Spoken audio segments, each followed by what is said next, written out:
إن الحمد لله نحمده ونستعينه ونستغفره ونعوذ بالله من شرور أنفسنا ومن سيئات أعمالنا من يهدي الله فلا مضل له ومن يضلل فلا هادي له وأشهد أن لا إله إلا الله وحده لا شريك له وأشهد أن محمدا عبده ورسوله أما بعد فقد قال الله تعالى في القرآن العليم والفرقان المجيد أعوذ بالله من الشيطان الرجيم بسم الله الرحمن الرحيم يا أيها الناس اتقوا ربكم الذي خلق نفس واحدة وخلق منها زوجها وبث منهما رجالا كثيرا ونساء واتقوا الله الذي تسألون به والأرحام إن الله كان عليكم رقيبا يا أيها الذين آمنوا اتقوا الله حق تقاته ولا تموتن إلا وأنتم مسلمون يا أيها الذين آمنوا اتقوا الله وقولوا قولا سديدا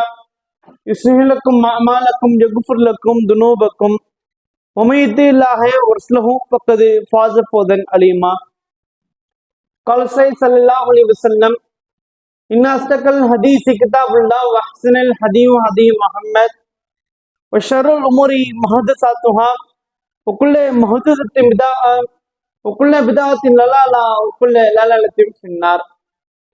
வார்த்தையில் சிறந்த வார்த்தை அல்லாஹ் ரப்புல்லாஹ்வுடைய வேத வரிகளாகும். வழிகாட்டுதல் சுனவழி நபி பெருமானார் ஸல்லல்லாஹு அலைஹி வஸல்லம் காட்டின வழியாகும். மார்க்கத்தின் பெயரால் புதிதாக உருவாக்கப்படக்கூடிய ஒவ்வொன்றும் பிதாத் அனாச்சாரம். ஒவ்வொரு பிதாத்தும் ஒவ்வொரு வழிகேடு. ஒவ்வொரு வழிகேடும் நரகத்துக்கு கொண்டு சேர்க்கும் என்ற நபிமொழி நிலை கொண்டனாக அந்தேகனுடைய சாந்தியும் சமாதானமும் எம்பெருமானார் நபிகள் நாயகம் ஸல்லல்லாஹு அலைஹி வஸல்லம் அவர் மீதும் அன்னாரது சொல் செயல் அங்கீகாரத்தை தன் வாழ்நாளில் இயன்றவரை பின்பற்றி வாழ்ந்து மரணித்தேன் உத்தம சத்திய சஹாபாக்கள் மீதும் சஹாபிய பெண்கள் மீதும் தாபின்கள் மீதும் தபோ தாபின்கள் மீதும் குறிப்பாக அல்லாஹ் மீது கடமையாக்குவதற்கு ஜும்மாவை நபி வழி கடைபிடிப்பதற்காக இங்கொன்றுக்குள்ளும் இல்லை நம்மனை மீதும் உண்டாகட்டுமாக. ரப்பி ஷரஹ் லி சத்ரி வயஸ்ஸிர் லி அம்ரி வஹ்லுல் உக்தத்தம் மின் லிசானி யஃகஹு கௌலி ரப்பி ஸித்னி இல்மா. கண்ணியத்திற்குரிய எல்லாமல்ல அல்லாஹின் நல்லடியார்களே, அல்லாஹினுடைய மாபெரும் அருளால் நாம் எல்லாம் இந்த உலகத்தில் வாழ்ந்து வருகின்றோம். அதிலும் குறிப்பாக அல்லாஹ் ரப்புல் ஆலமீன் நமக்கு இந்த மார்க்கத்தை ஒரு அருளாக வழங்கியிருக்கின்றான்.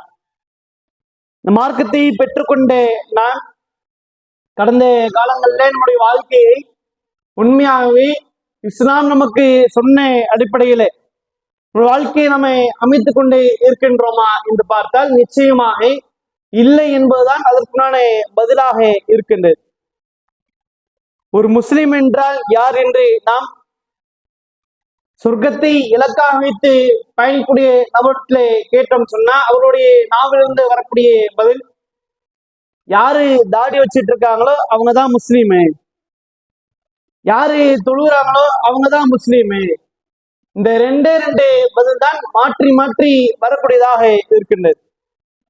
தாடி வச்சிருக்கின்றதா அதிகப்படியா வருது, தாடி வச்சிருந்தாதான் முஸ்லீமே என்று சொர்க்கத்தை இலக்காக வைத்து பயணிக்கூடிய நாம் சொல்கின்ற வார்த்தைகள் இதெல்லாம்.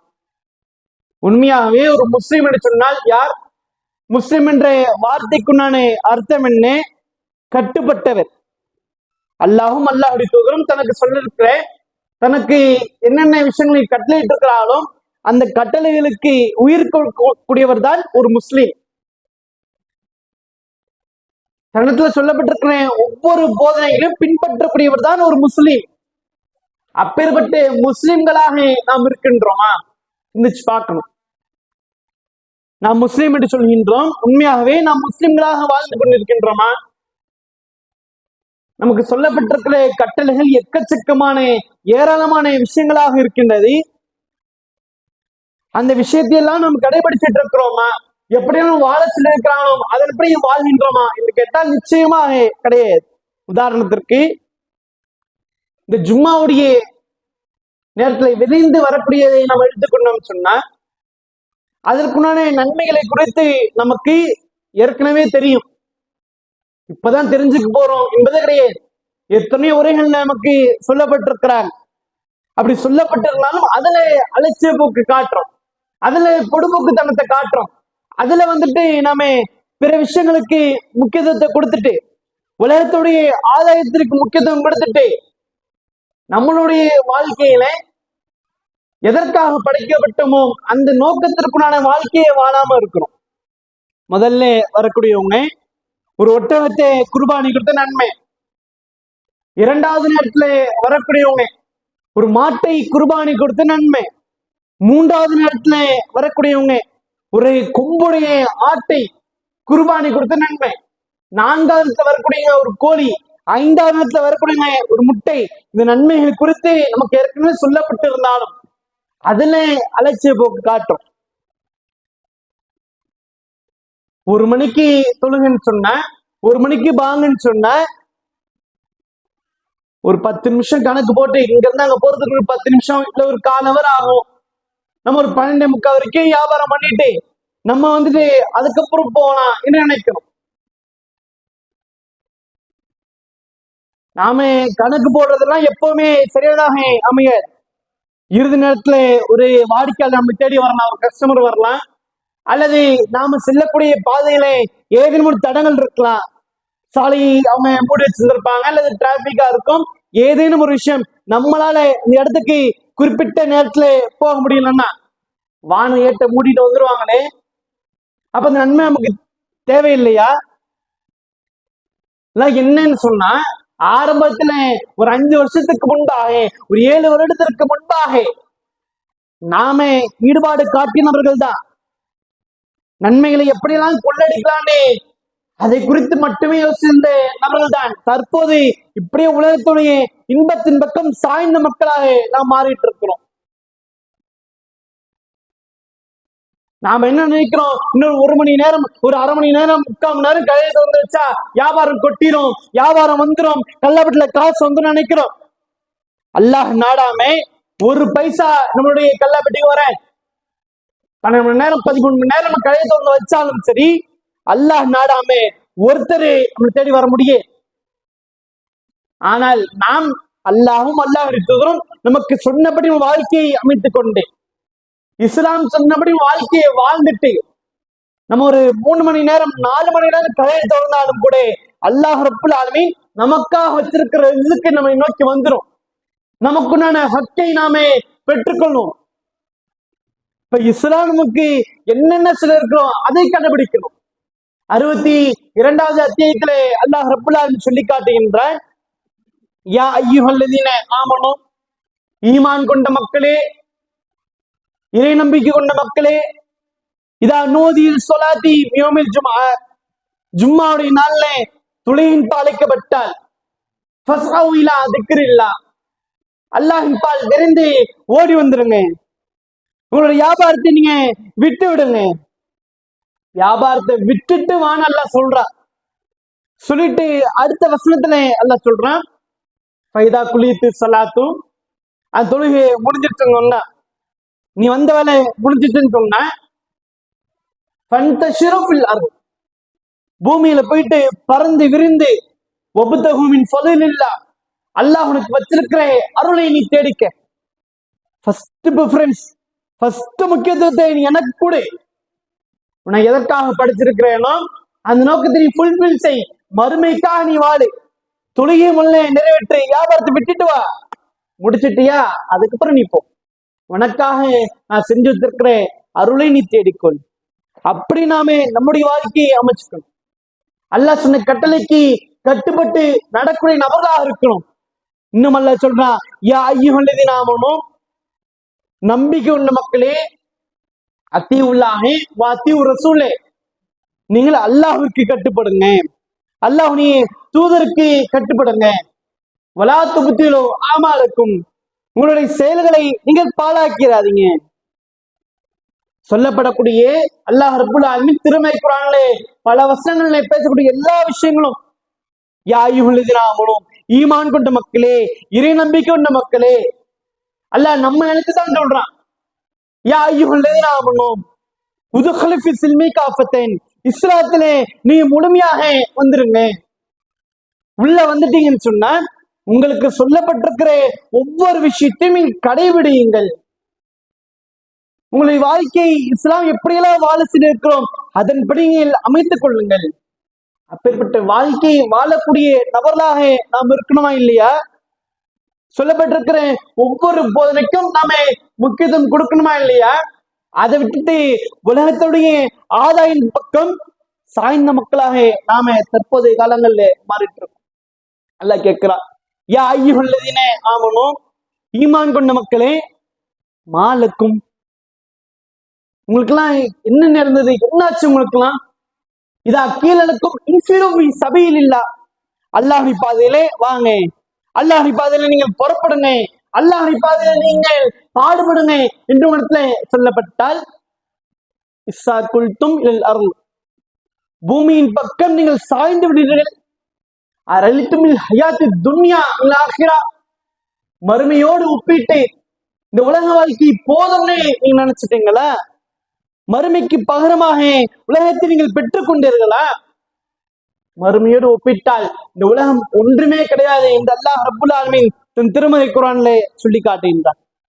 ஒரு கடல்ல கைவிட்டு எடுக்கிறோம் சொன்னா எந்த அளவுக்கு தண்ணீர் கையில இருக்கோ அதுதான் இந்த உலகத்துடைய வாழ்க்கை. கடல் அளவுக்கு உண்டானதான் அந்த மறுமையினுடைய வாழ்க்கை. அதற்காக வாழக்கூடியவர்களாக இந்த கடல் அளவுக்குடான நன்மைகளை அந்த வாழ்க்கைக்காக ஒவ்வொரு கணமும் நாம வாழ்க்கையை சீர்படுத்தக்கூடிய மக்களாக இருக்கணும். அங்கங்கு கிடைக்கிற சின்ன சின்ன இன்பத்திற்கு ஆசைப்படாம பெருத்த இன்பத்திற்கு ஆசைப்படக்கூடிய நபர்களாக நாம் இருக்கணும். இன்னும் அல்லாஹ் சொல்றான், வியாபாரம் வியாபாரம், நீ வியாபாரத்துக்காக தான் போயிட்டு இருக்கிறேன், வியாபாரத்துல உயிர் மூச்சை நினைச்சிட்டு இருக்கிறேன். அதுன்னுக்கும் அல்ல திஜாரத்தின் துஞ்சிக்குமின் அதாபின் அலீம், துன்புறுத்தக்கூடிய வேதனையிலிருந்து உன்னை காப்பாற்றக்கூடிய ஒரு வணிகத்தை, ஒரு வியாபாரத்தை நான் உனக்கு சொல்லட்டுமா?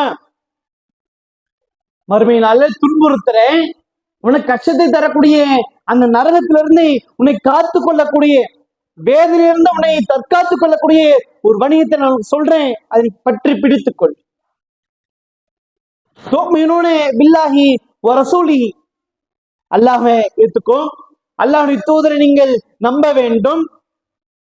ஜாஹிதூன ஃபீ சபீலில்லாஹ், அல்லாஹ்வுடைய பாதையிலே நீங்கள் பாடுபட வேண்டும். அம்வாலியும் வன்ஃபுஸியும், உங்களுடைய செல்வத்தை கொண்டும் உங்களே நீங்கள் அல்லாஹ்வுடைய பாதையில ஈடுபடுத்திக் கொள்ள வேண்டும். அப்படி நீங்க உங்களை ஈடுபடுத்திக்கிட்டீங்கன்னு சொன்னா, என்னை நம்பிவிட்டு அதுக்கப்புறம் உங்களே நீங்க இஸ்லாத்திற்காக நீங்கள் விளைச்சிங்கன்னு சொன்னா, எகுஃபுர்லக்கும் துனூபக்கும், உங்களுடைய பாவங்களை எல்லாம் நான் மன்னிக்கின்றேன். இதுகளுக்கு ஜன்னத்தை, உங்களை சொர்க்கத்திற்குள்ளாக நான் நுழைவிக்க செய்கின்றேன். சொல்லிட்டு அல்லாஹ் சிஃபத்து பண்ணி வர்ணிச்சு அல்லாஹ் சொல்றான், சொர்க்கம்னா எப்படிப்பட்ட சொர்க்கம் தெரியுமா? தஜ்ரிமின் தஹ்தில் அன்ஹார், அன்ஹார் எதன் கீழே ஆறுகள் ஓடிட்டு இருக்குதோ, பாலாறு, தேனாறு, மது ஆறு எதன் கீழே ஓடிட்டு இருக்குதோ அப்பேற்பட்ட சொர்க்கத்தை உங்களுக்கு நான் தருகின்றேன். தூய்மையான இருப்பிடங்கள் கொண்டே நிலையான சொர்க்கத்தை நான் தருகின்றேன். அலீம், அதான் மகத்தான வெற்றி. அந்த மகத்தான வெற்றிக்கு சொந்தக்காரர்களாக நாம் இருக்கணும். நம்முடைய வாழ்க்கையை அப்படி அமைத்துக் கொள்ளக்கூடிய நபர்களாக இருக்கணும். அல்லாஹ் சொன்ன அந்த வணிகத்தை, வியாபாரத்தை பற்றி பிடித்துக் கொண்ட மக்களாக இருக்கணும். வாழ்க்கையில அல்லாஹ் ஒரு விஷயத்தை சொன்னானா அதற்கு உயிர் கொடுக்கக்கூடிய நபர்களாக நாம் இருக்கணும். தொழிலை குறித்து எக்கச்சக்கமான ஏராளமான வசங்களை எல்லாம் நமக்கு எடுத்து சொல்லி இருக்கிறான். அப்படி சொல்லி இருந்தும் கூட நாம் இன்றைக்கு தொழிலே அலட்சிய போக்கை காட்டுறோமா இல்லையா? உலகத்திற்காக உழைத்து விட்டு 11 மணி வரைக்கும் 12 மணி வரைக்கும் உழைச்சிட்டு, அல்லது அதையும் தாண்டி உழைத்து விட்டு காலையில ஃபஜர் தொழுகை தொழாம புரட்ட விட்டு தூங்கிட்டு இருக்கோம். அப்ப எப்படி சொர்க்கம் கிடைக்கும்? அல்லாஹ்வுடைய கட்டளைக்கு நாம் உயிர் கொடுக்கலன்னு சொன்னா, கட்டுப்பட்டு நடக்கலன்னா எப்படி ஒரு உண்மையான முஸ்லிம்களாக இருக்க முடியும்? இன்றைக்கு பெரும்பாலான நபருடைய வாழ்க்கையிலே மகிழ்வுடைய தொழுகை என்பது கிடையவே கிடையாது. 5 வேளை தொழுகையில 4 வேளையா மாறிடுச்சு, 3 வேளை கூட இருக்கு, அது கூட தொழுறது கிடையாது. அது எந்த வித குற்ற உணர்ச்சியும் இல்லாம நாம பயணிச்சுட்டு இருக்கோம். சொல்லப்படக்கூடிய விஷயம், யார் சொர்க்கத்தை இலக்காக வைத்து பயணிக்கின்றார்களோ, நான் தௌஹீத்வாதின்னு யார் வாய்க்கிலேயே பேசுறாங்களோ, அவர்களுடைய வாழ்க்கையில் நடக்கூடிய விஷயம், அவருடைய வாழ்க்கையில நாம வாழ்க்கையை வாழக்கூடியதை பற்றி பேசுகின்றோம். இருக்கிற எல்லா தொழிலுமே இந்த மகிழ்வுடைய தொழிலை தான் குறைஞ்ச நேரத்தை கொண்டதாக இருக்கும். ஒரு 1.5 1.5 மணி நேரம், அதாவது நேரம். அந்த நேரத்துல அப்புறம் தொழுவலாம், இந்த வேலையை முடிச்சுட்டு தொழுவலாம், இந்த வியாபாரத்தை முடிச்சுட்டு தொழுவான், அப்படியே நேரத்தை கடத்தி அந்த தொழிலை விட்டுறது. ஒரு 2 நாள் 3 நாள் 1 வாரம் இப்படியே போய் கடைசியில அந்த தொழுகையே கிடையாது, 4 வேளை தொழுகையா இருக்கு. சிலர் வாழ்க்கையில மகிரிபு விட்டுட்டு ஃபஜ்ரை விட்டுட்டு மிச்சம் 3 வேளை தொழுகை தொழுகிறாங்க. அதுவும் எதற்கு? ஓனர் சொல்லுவாங்கன்றதுக்காக. இன்னும் சிலர் அதுவும் கிடையாது, நான் வீட்டுல போய் தொழுதுருவேன், வீட்டுல போறது, வீட்டுல கேட்கும் பொழுது நான் கடையிலே தொழுதுறேன்றது. இன்னும் சிலர் சமூகமாக வர வழியில பள்ளிவாசலை தொழுதுட்டு வந்துட்டேன், இப்படி பொய் சொல்லிட்டு தொழுகையை தொழாத நபர்களாக நம்முடைய வாழ்க்கையை வாழ்ந்துட்டு இருக்கோம். தொழுகை குறித்தால எத்தனை வசனத்துல சொல்றான். இப்ப அதற்கு கட்டுப்பட்டு நடக்கூடிய நபர்களாக நாம் இருக்கணுமா இல்லையா? பொய் சொல்லாம வியாபாரம் பண்ணணுமே இஸ்லாமுக்கு சொல்லுதுல, அதை நாம பின்பற்றுகின்றோமா? வாயை திறந்தாலே சரி, ஒரு வியாபாரத்தை பற்றி பேசும் பொழுது இதுல எனக்கு கிடைக்கிறது ஒரு 10 ரூபா தான், 20 ரூபா தான், 50 ரூபா தான், ஆனால் கிடைக்கூடிய லாபம் என்பது அதிகப்படியாதான் இருக்குது. ஆனால் சொல்லும் பொழுது இப்படி பொய் சொல்லி வியாபாரம் செய்யறேன், எனக்கு லேபர் மட்டும்தான், சமூகமாக பேசிட்டு போகலாம், அதை விட்டுட்டு இப்படி பொய் சரி 10 ரூபா தான் கிடைக்குது என்று நாம் சொல்றோம். அல்லாஹ் ரப்புல் ஆலமீன் ஒரு பிடி பிடிச்சிருவானே. பொய் சொல்லி வியாபாரம் பண்ணோம்னா அல்லாஹ் ரப்புல் ஆலமீன் நாளை மறுமையிலே கேள்வி கேட்பானே. அதற்கு பயந்த நபராக நாம் இருக்கோம். நம்மளுடைய வாழ்க்கையில தற்போதைய காலங்களில ஏன் நம்ம இப்படி வாழலன்னு சொன்னா அதற்குள்ளான முக்கிய காரணம் நம்ம இடத்துல இறைச்சம் என்பது ஆக மட்டத்திலே அகல பாதாளத்திலே இருக்கு. இறைவனுக்கு பயப்படக்கூடிய நபர்களாக தற்போதைய காலங்களிலே நாம் இருக்கிறது கிடையாது. தன்னிடத்துல சொல்லப்படக்கூடிய கட்டளையை உயிர் மூச்சாக இறுதி நொடி வரைக்கும் அவங்க கடைபிடிச்சாங்க. சஹாபாக்களுடைய வாழ்க்கையை எடுத்துட்டோம் சொன்னா, உமரில் அவர்களை பார்ப்பதற்காக ஒரு தோழர் வந்தால் வராங்க, 3 முறை சலாம் சொல்றாங்க, பதில் சலாம் வரல. அல்லாஹ் சொல்லி இருக்கிறாங்க, ஒரு வீட்டுக்கு நீங்க போனீங்கன்னு சொன்னா 3 வாட்டி சலாம் சொல்லுங்க, பதில் வரலையா உங்களுக்கு அங்க அனுமதி மறுக்கப்பட்டிருக்குன்னு சொல்லிட்டு திரும்பி விடுங்கன்னு சொல்லி இருக்கிறாங்க. அதனால் அந்த நபித்தோட திரும்ப தன்னோட வீட்டுக்கு போயிடுறாங்க. தன்னுடைய வேலையெல்லாம் முடிச்சுட்டு உமர்ல வந்து பாக்குறாங்க, சலாம் சொன்ன நபர் அங்கே காணோம். அவர் அழைக்கிறாங்க, உங்களை கூப்பிட்டு இருந்தேனே, நீங்களும் வந்திருந்தீங்களே, ஏன் நீங்க என்ன பார்க்காம போயிட்டீங்க? இல்ல அல்லாஹ் எடுத்து சொல்லி இருக்கிறாங்க, இந்த மாதிரி வந்துட்டு நீங்க ஒருத்தர் வீட்டுக்கு போனீங்கன்னு சொன்னா 3 வாட்டி சலாம் சொல்லுங்க, பதில் சலாம் உங்களுக்கு வரலையா நீங்க திரும்பி விடுங்கன்னு சொல்லி இருக்கிறாங்க, அதனாலதான் நான் போயிட்டேன். உமர்கள் சொல்றாங்க, அப்படின்னா இதுக்கு எனக்கு ஆதாரத்தை எடுத்துட்டு வா, இப்ப நான் செய்தி கேள்விப்பட்டதே இல்லையே சொல்றாங்க. அவங்க போறாங்க, அன்சாரி கூடியிருக்கிற ஒரு சபையில போயிட்டு சொல்றாங்க.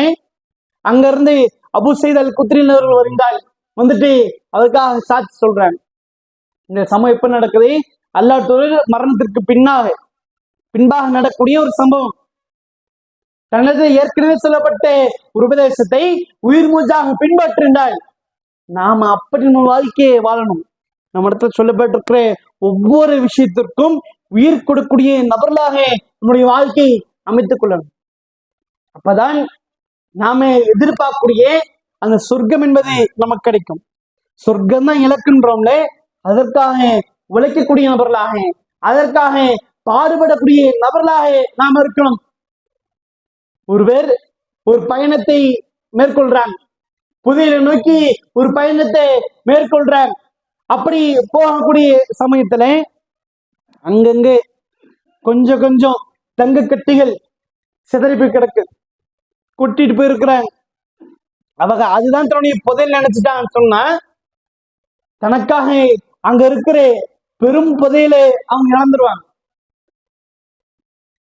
சொர்க்கத்தை இலக்காக வைத்து பயணிக்கூடிய நாமே அங்கங்கே சிதறி கிடக்கிற சின்ன சின்ன இன்பத்திற்கு ஆசைப்படாம நமக்காக இறுதியில காத்துட்டு இருக்கிற அந்த இன்பத்திற்காக வாழக்கூடிய நபர்களாக நம்முடைய பயணத்தை அல்லாஹும் அல்லாஹ் இருக்கிறோம் எப்படி வாழ செஞ்சிருக்கிறாங்களோ அப்படி வாழக்கூடிய நபர்களாக கட்டுப்பட்டு நடக்கூடிய நபர்களாக நாம் இருக்க வேண்டும் என்று கூறி என்னோட முதலை முடித்துக் கொள்கின்றேன்.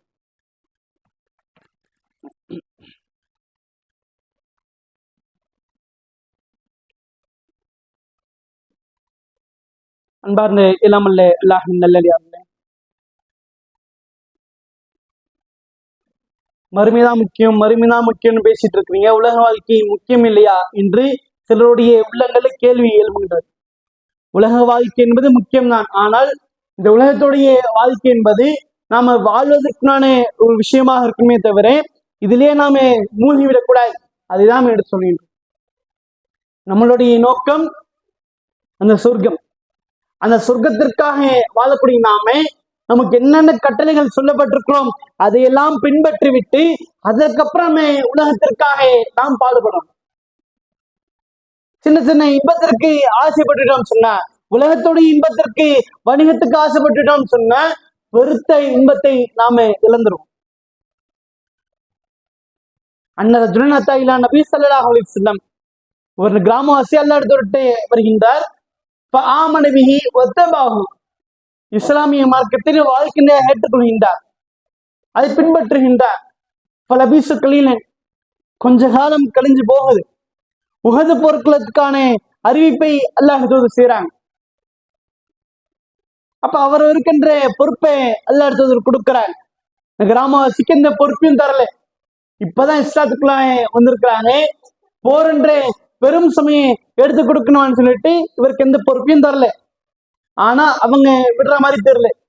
அல்லாஹ் எனக்கு ஏதாவது பொறுப்பு கொடுங்க, எனக்கு ஏதாவது பொறுப்பு கொடுங்க.